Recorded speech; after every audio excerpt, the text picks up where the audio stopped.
Although the first flamenco recording appeared around 1898, in the 6th episode of the podcast Forgotten Sounds of Flamenco, I'd like to ask you the following question.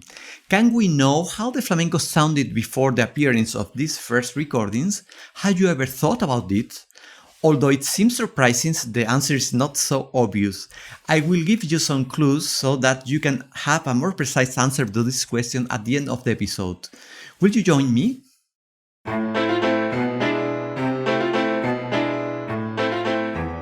Sounds that once were listened. Sounds that once were enjoyed. Sounds that once were danced. Sounds relegated to oblivion. And yet, there is still something we can do for them. Let us summon them. Let us summon them. Welcome to the podcast Forgotten Sounds of Flamenco. My name is José Miguel Hernández Jaramillo, and I invite you to enroll in this journey through the sounds, stories, spaces, and people that were part of the 19th century flamenco.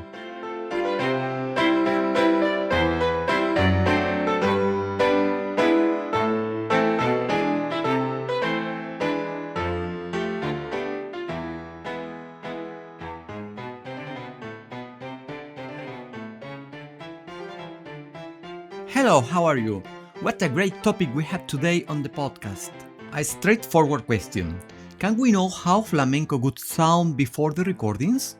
I tell you that this is one of the topics that I have worked on the most in all these years of research, and perhaps the achievement of which we are more satisfied and surprised.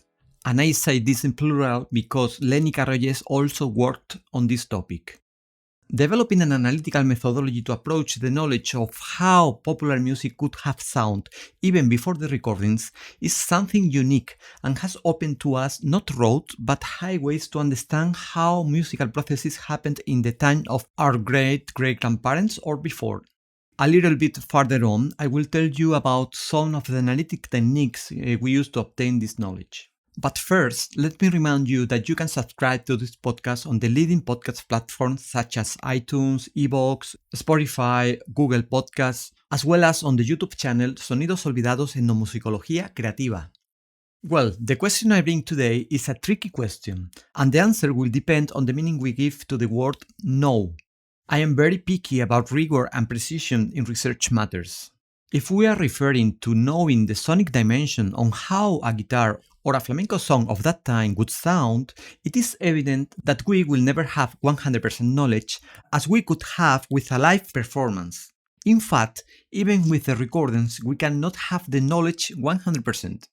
If we can't have 100% knowledge of how they sang and played before the recordings, it doesn't mean that we don't know anything.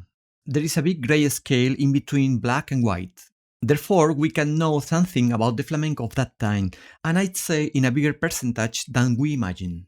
Many people consider it impossible to know what that flamenco was like, and in my opinion, this is mainly due to two reasons.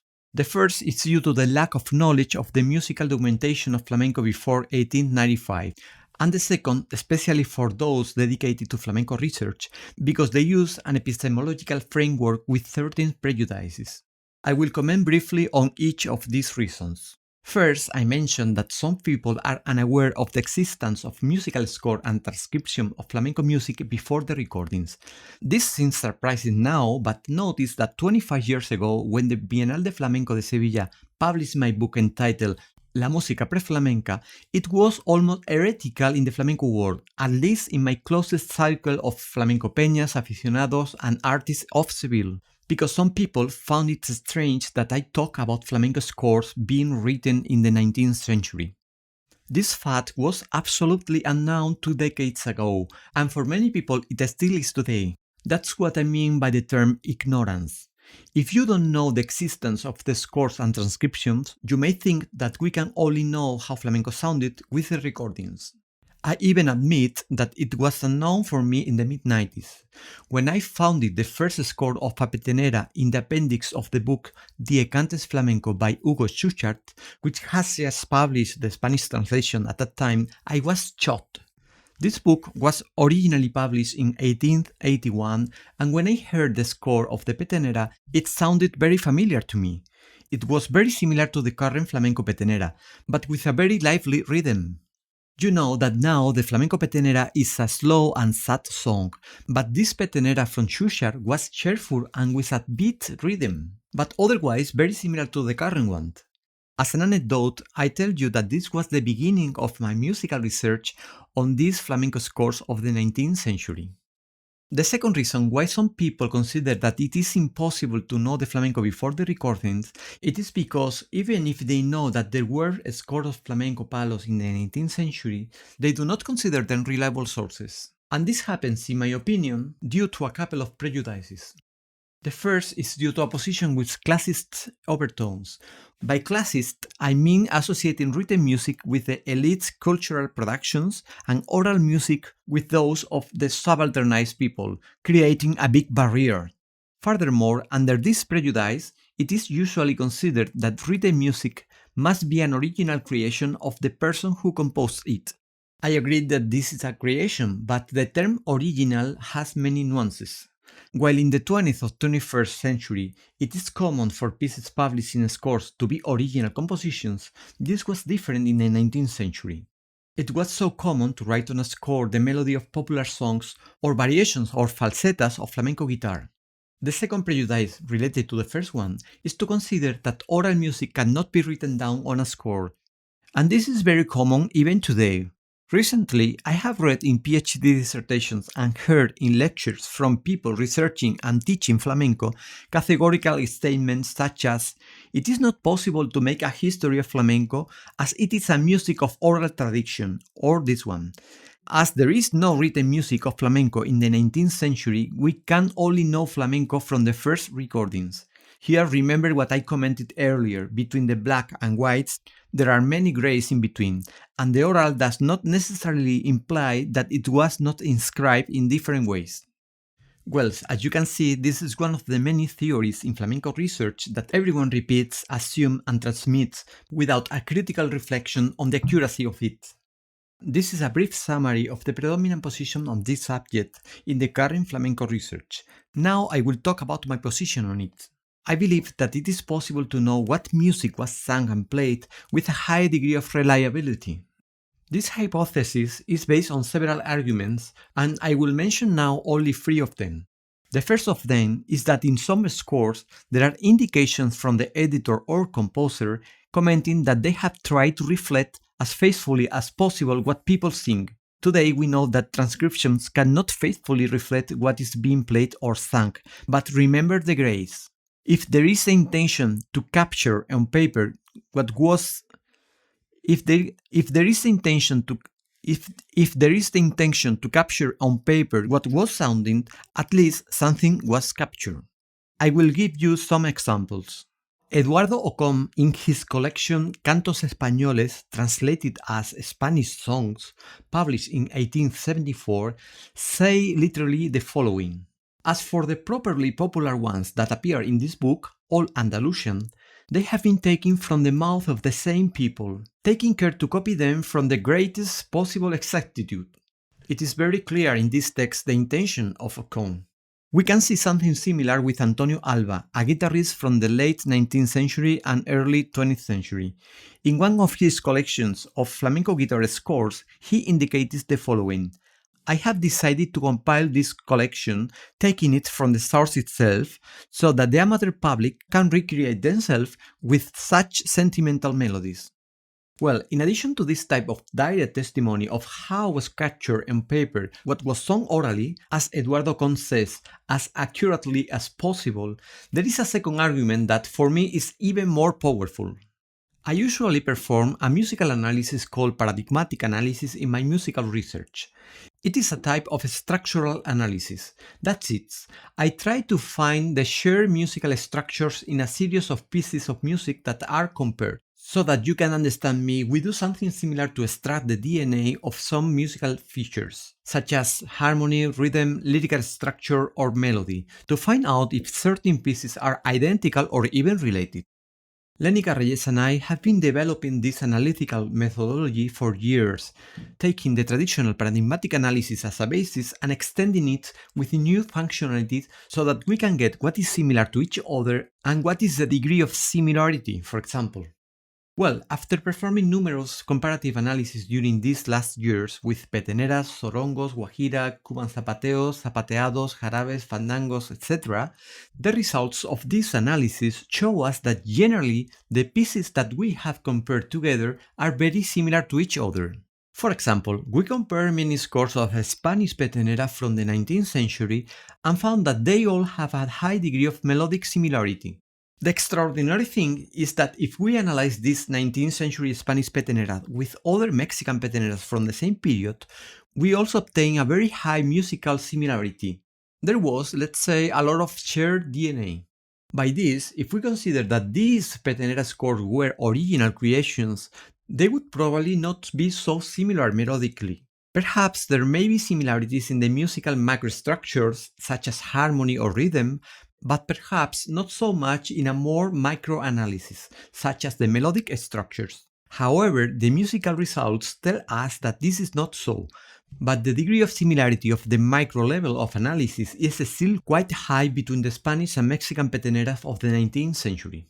The third argument on which I base the assertion that the scores of popular music in general and specifically in 19th century flamenco reflect quite reliably what people sang is because when comparing these scores with oral music, whether it survives today or was recorded, it turns out that the degree of similarity of the musical structures is very high, close to 100%.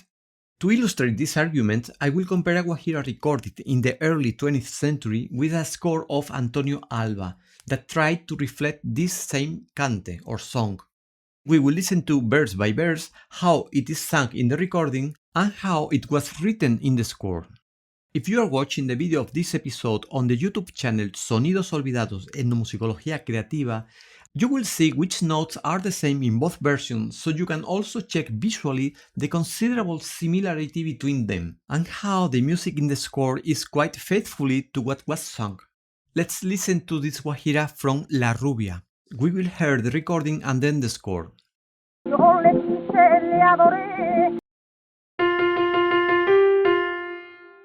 The second verse, ending in Vida Mía, sounds like this. Nos casamos, me engañó, vida mía.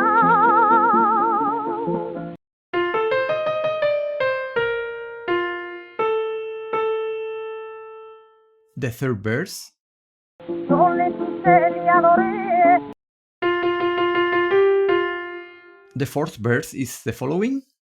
Nos casamos, me engañó. The fifth verse.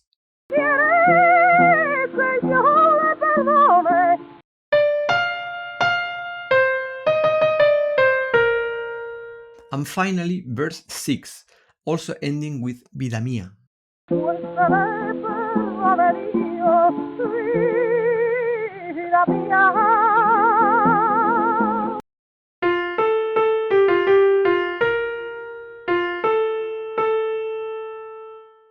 As you can hear, the music La Rubia sings in the recording is practically identical to that reflected in the score. Specifically, if we make a quick quantitative analysis, out of 59 melodic pitches in the guajira sung in the recording, 55 are identical in the score. That's it, a 93% of similarity.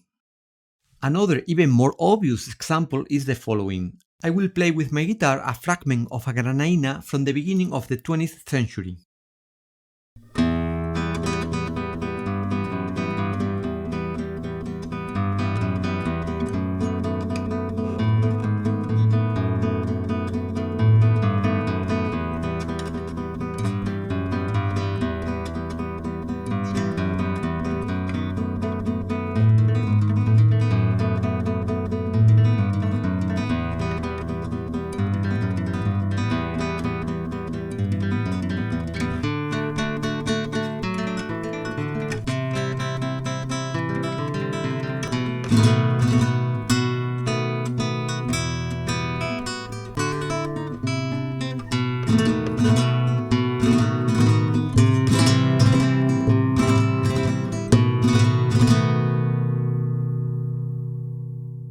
I will also play you a fragment of a soleá from the same period.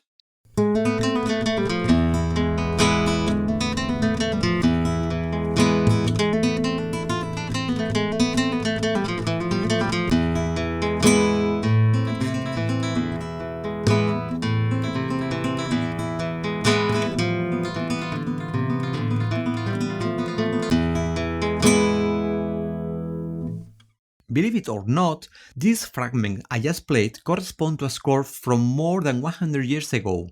This score captures precisely what the guitarists at the time, such as Ramon Montoya, played, as we can see in the old recordings. Again, there was an intention to capture on paper how the flamenco guitar was being recreated as faithfully as possible.